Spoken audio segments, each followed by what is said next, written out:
Salam əziz izləyicilər, bu gün mən sizə leksika haqqında məlumat verəcəm. Gəlin başlayaq.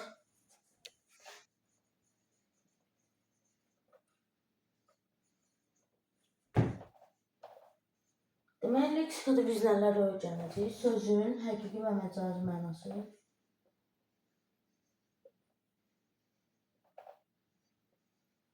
Məcazi mənası.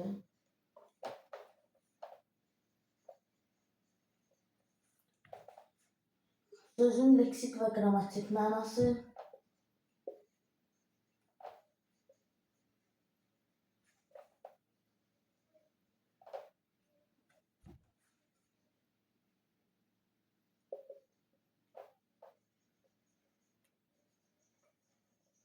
Üçüncüsü,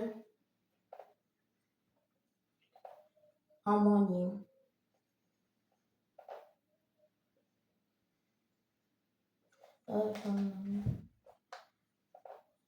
Frazeoloji birləşmələr.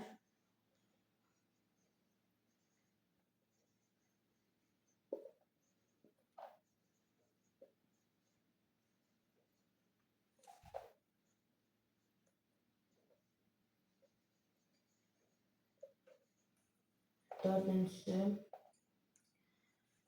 amonim, sinonim.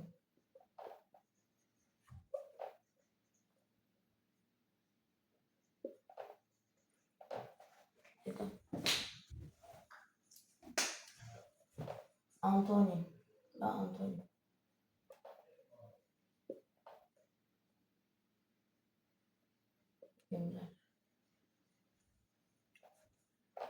Beşincisi, çox mənalı sözlər.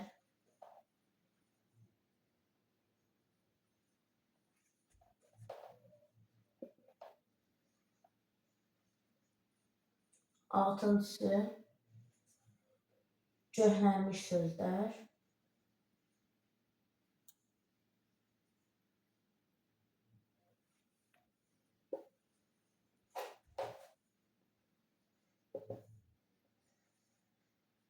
Yedincisi isə terminlər.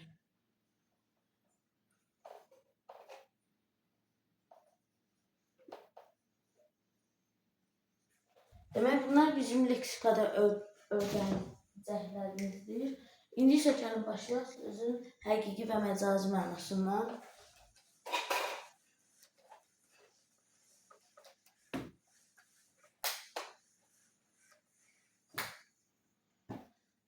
Demək, sözün həqiqi mənası onun ilkin mənasıdır. Məsələn, kitab,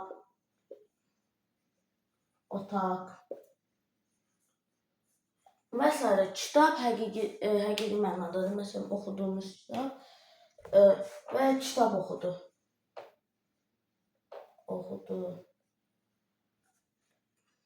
Kitab oxudu. Burada artıq həqiqidir. İndi bu məcazi mənada işlətsək, həyat kitabı.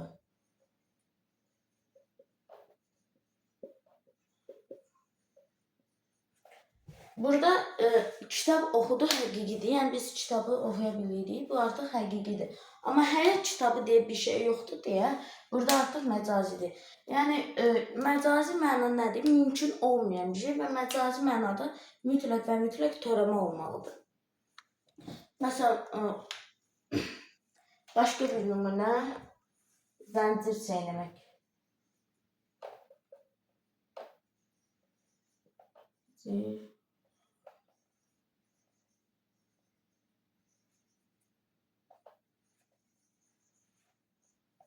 Və insan dənizi, insan dənizi.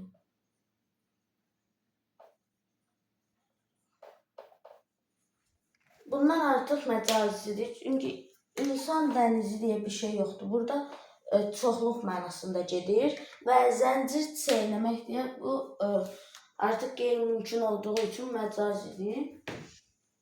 Demək, indi isə gəlin baxaq məcazilik əsasən hansı hissələrində işlənir.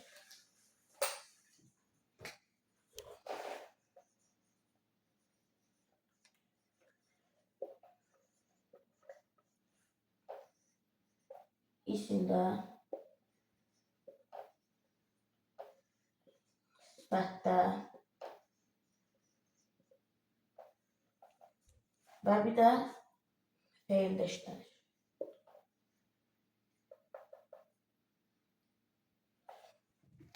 Məsələn, isimdə məcazilik, lövhə,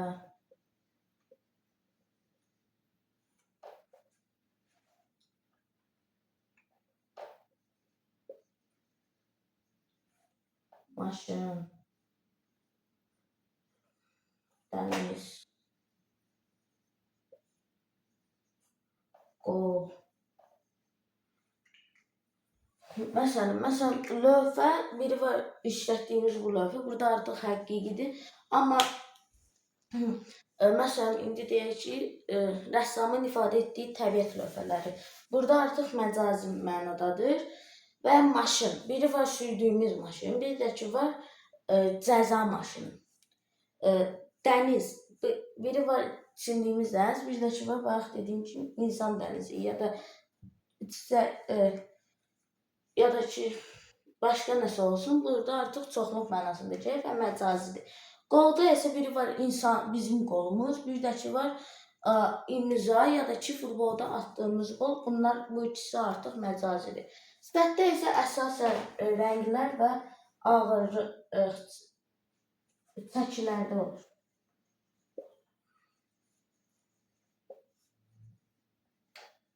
Məsələn, ağır söhbət, ağır gün. Ağır gün deyə bir şey yoxdur. Burada nə mənada deyirdir? Yaxşı gün mənasında. Ağır söhbət deyə də bir şey yoxdur. İndi isə gəldik feillərdə məcaziliyə. Feillərdəki məcazilik, məsələn, külək yatdı.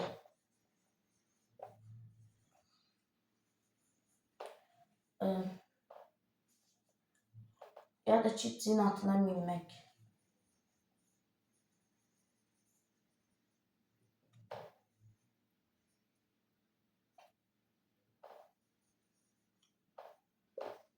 Demək, külək yatdı, cin atına minmək, bunlar hər ikisi də məcazidir. Amma məcazilik digər hissələrində say, sifət, say, zərf, əvəzi bunlarda az olur. Köməkçi hissələrində heç olmur. Bir sözdə məcazilik olması üçün gərək onun mənası olmalıdır. İndi isə keçirik leksik və qrammatik mənaya.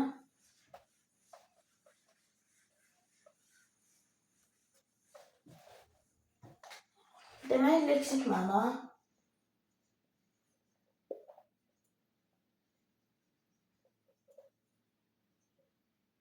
leksik məna sözün eşidən kimi yada düşən ilk mənadır. Məsələn üçün deyək ki, ağac, meyvəsi və yarpağı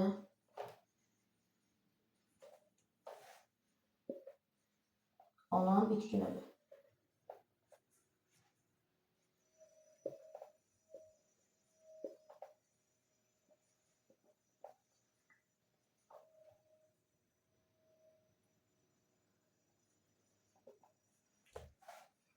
Və indi isə gəlin deyək ki, dəftər,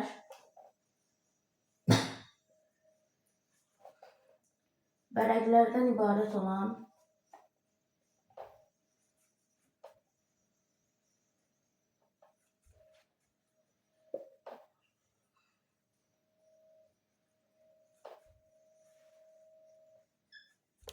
yazmaq üçün vəsait.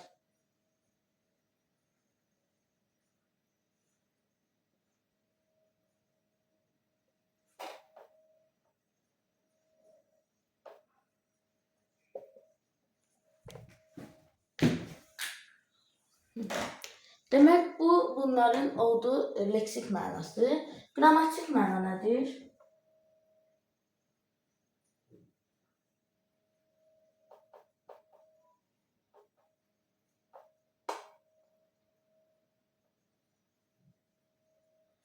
Qrammatik məna nədir?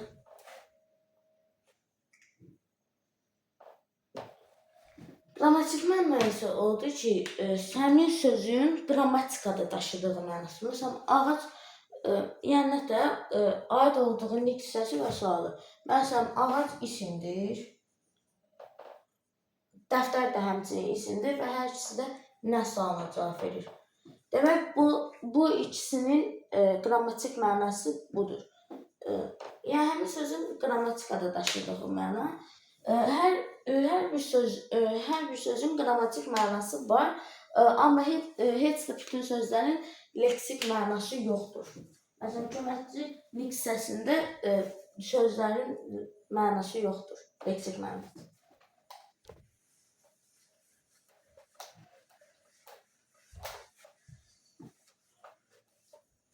İndi isə keçdik frazeoloji birləşmələrə. Demək, frazeoloji birləşmələrdə frazeoloji birləşmələr dildə hazır şəkildə olur. Hazır şəkildə olur.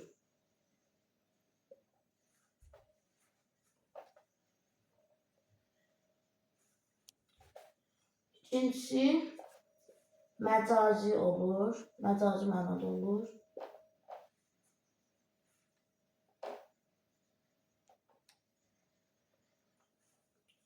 Üçüncüsü, əsas və asıl tərəfi olmur.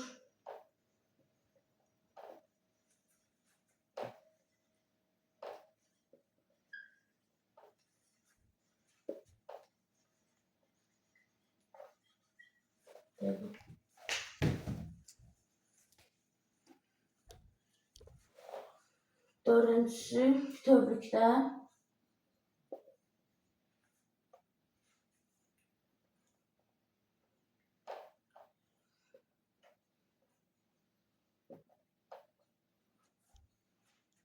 bir səs kimi götürülür.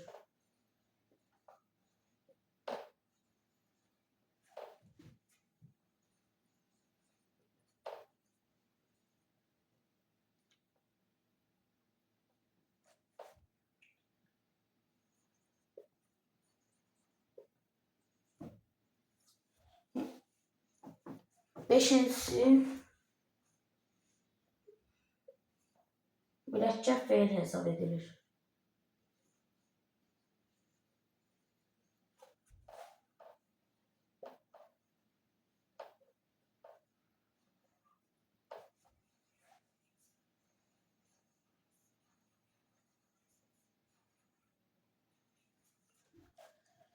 Demək, bunlar frazeoloji birləşmələr haqqındaydı. İndi isə gəlin baxaq frazeoloji birləşmələrdəki amonimlik, sinonimlik və antonimliklərə.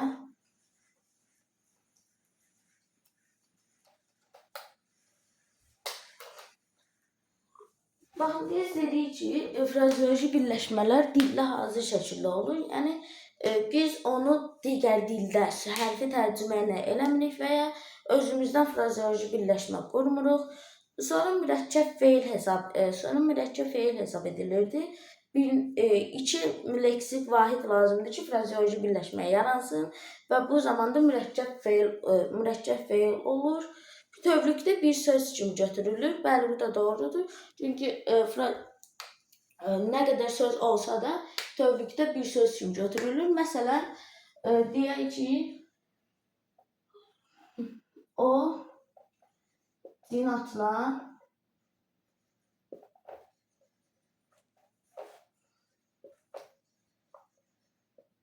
mindi, o din atına mindi. Baxın, burada bu din atına minmək ümumilikdə bir söz kimi götürülür.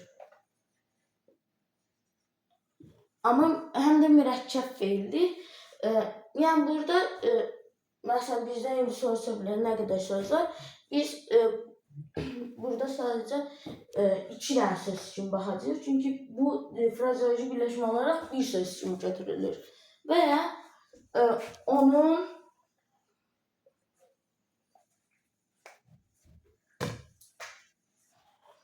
kefinə soğan doğramağı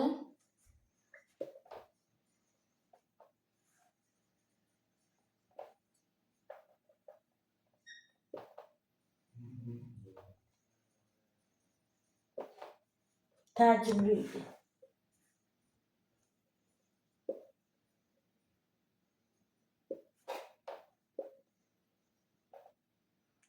Demək, kefinə soğan doğramaq burada hamısı bir söz için götürülür.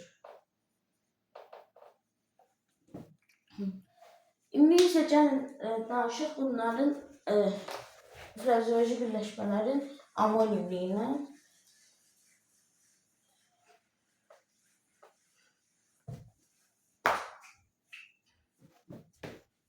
Demək, frazeoloji birləşmələrin amonimliyi, sinonimliyi, antonimliyi də frazeoloji birləşmə olmalıdır.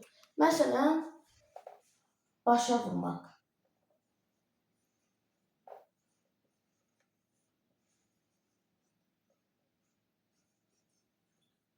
Və başa vurmaq. Məsələn, burada başa vurmaq biri var bitirmək mənasında, biri də ki var başa vurmaq, etdiyi yaxşılığını başına vurmaq, qahıncıqdır. Bir də ki, ürəyə yanmaq.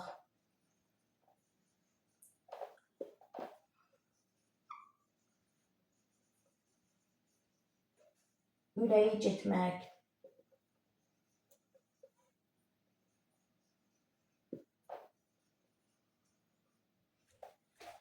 Demək, burada ürəyə yanmaq, biri var susundan ürəyə yanmaq, biri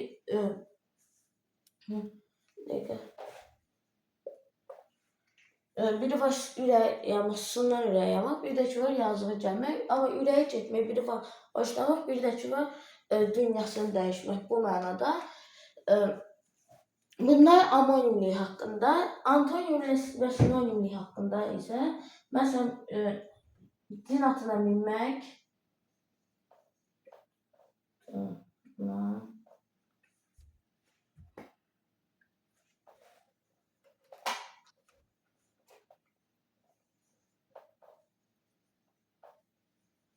minmək.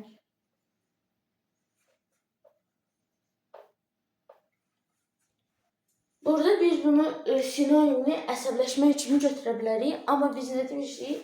Frazeoloji birləşmələr sinonimində, antonimində, amonimində mütləq frazeoloji birləşmə olmalıdır. Yəni burada biz zəncir çeynəməyə götürə bilərik.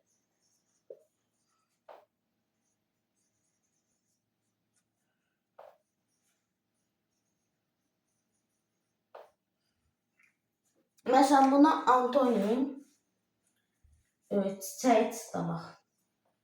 Çiçəyi çıtlamaq.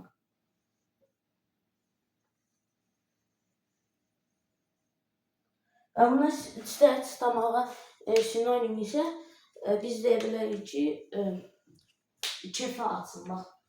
Amma mənası sorulsa, xoşbəxt olmaq və bir də ol, et, bil bir çox hallarda frazeoloji birləşmə yaratmır.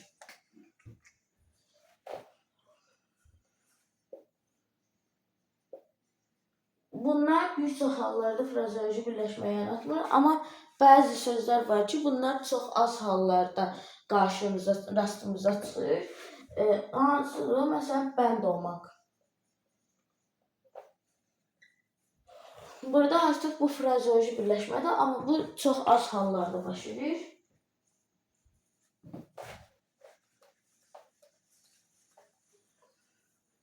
İndi isə keçdik amonim, sinonim və antonimlərə. Demək, amonimlərdən biz başlanğıc forması, amonimin tərifi nədir? Yazılışı və deyilişi eyni olan, leksik mənaları fərqli olan sözlər. Məsələn, yazaq bura divan.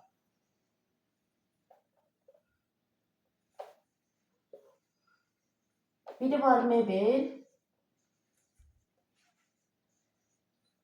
Bir də ki var şeirlər toplusu.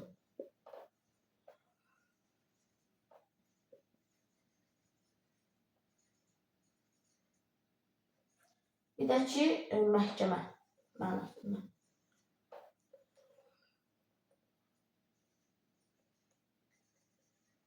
Və ya qol sözü. Biri var insanın qolu.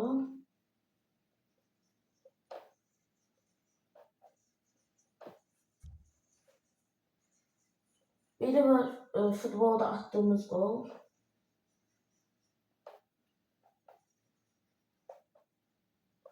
Futbolda yazın. Bir de şu var imza.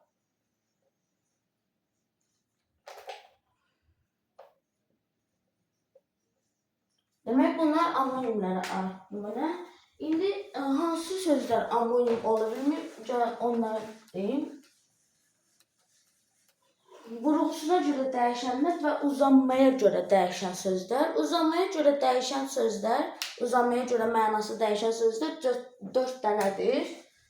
Nərə, bəzən, əyan, dava.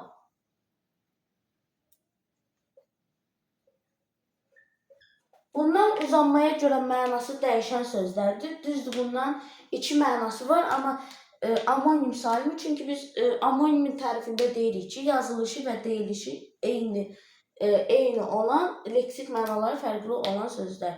Deyilişi nəsə, yazılışı nəsə, deyilişi də elə olmalıdır. Ancaq burada uzanmaya görə dəyişirlər. Və vurğusuna görə dəyişənlər də var. Məsələn, klassik sözü. Birisində vurğu bura düşür, birisində vurğu bura düşür. Demək, bu yenə də amonimdir. Və amonim olanda amonimlərə amonim, sinonim, antonim bunlara başlanğıc forma ilə baxırıq. Məsələn, indi testdə soruşur ki, bizdən hansı söz amonimdir?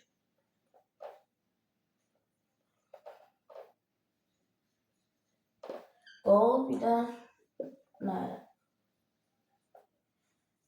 Burada biz əmrinizi baxa bilərik ki, bu qız sözü amonimdir. Biri var cinsiyyət, bir də ki var qızdırmaq nəsə qızdırmaq. Amma burada biz deyik ki, amonimlərdə başlanğıc formaya baxırıq və burada da başlanğıc forma budur. Bu da amonim deyil, demək A variantı çıxdı. Və sonra nərə sözü. Nərə sözü uzanmaya görə dəyişən sözdür. Ona görə bunda çıxdı, qaldı B variantı. Yəni, bunun kimi suallar qarşımıza çıxa bilər. Və daha sonra sinonim və antonimlər. Demək, sinonimlər, antonimlər, sinonimlər yaxın mənalı sözlərdir, antonimlər əks mənalı sözlərdir.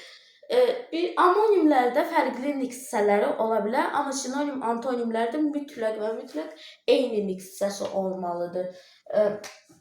Məsələn, sinonim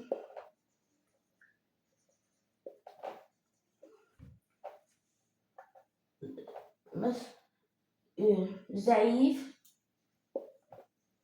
güclü və ya deyək ki, məşhur,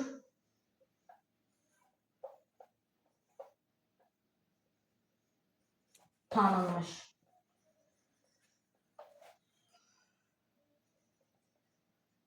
Baxın, indi burada şəkilçi ilə yaranan bir dənəsində yazın. Gücsüz və güclü. Baxın, şəkilçi ilə yarana bilər, amma əsas olan odur ki, düzəltmə ola bilər, amma əsas olan odur ki, kökləri eyni olmasın. Məsələn, burada kökləri eynidir, ona görə bu artıq səhv olacaq. Nə olsun, ikisi də düzəltməli, nə olsun, ikisində şəkilçisi var, amma kökləri eyni olduğu üçün səhvdir. Amma burada məsələn, bu sadədir, burada da kökü budur və şəkilçisi də var. Bu artıq doğru olacaq. Çünki kökləri eyni deyil. Nədə başqa niksələr deyirlər, hər ikisi də eyni niksəsidir. Amma bura baxsaq, məşhur sifətdir, tanınmış isə feili sifətdir. Bu zaman bu da yanlış olacaq. Feili sifət feil kimi götürülür. Fərqli niksələri olduğu üçün artıq bu yanlış olacaq. Məsələn, tanınmışın yerinə populyar olsaydı, o düzgün olardı.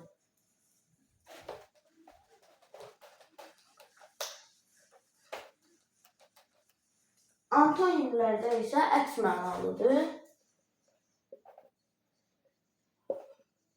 Bunlarda da yenə eyni şəkildə, məsələn, gecə, gündüz.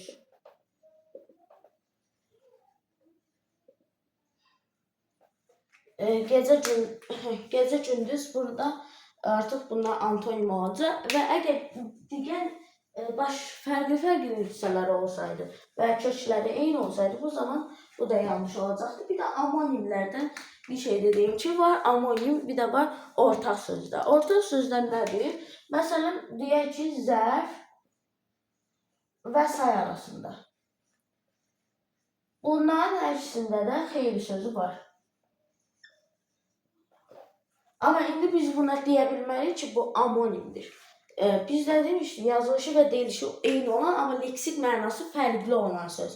Amma burada zərf də olsa xeyli sözü, zərf də olsa, say da olsa, yenə mənası eynidir. Leksik mənası eynidir və dəyişmir. Ona görə də bu artıq ortaq söz kimi götürüləcək. İndi terminlər haqqında, terminlər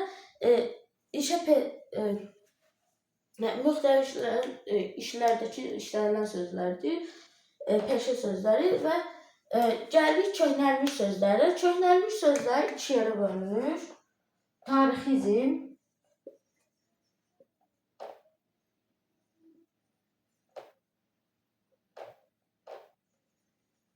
və arxaizm.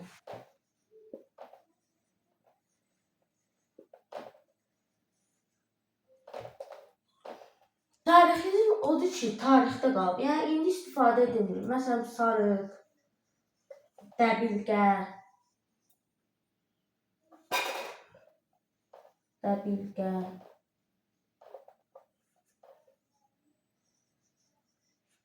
və s. Biz bunu tarixi kitablarda rast gələ bilərik. Yəni, indi bu sözdə istifadə edilmir. Arxaizmlər isə adı dəyişib.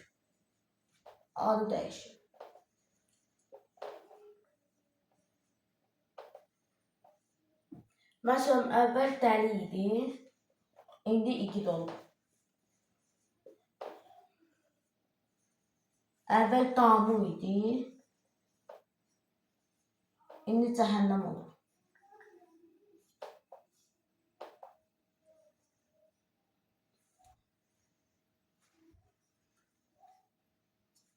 Əvvəl uçmaq idi, indi cənnət olub. Və əvvəl altın idi, indi qızıl olub. Bugünlük də bu qədər. Mən bugün sizə leksika haqqında məlumat verdim. Videomu dostlarınızla paylaşmağı unutmayın. Kanalıma da abunə olub like atmağı unutmayın. Sağ olun, bugünlük bu qədər.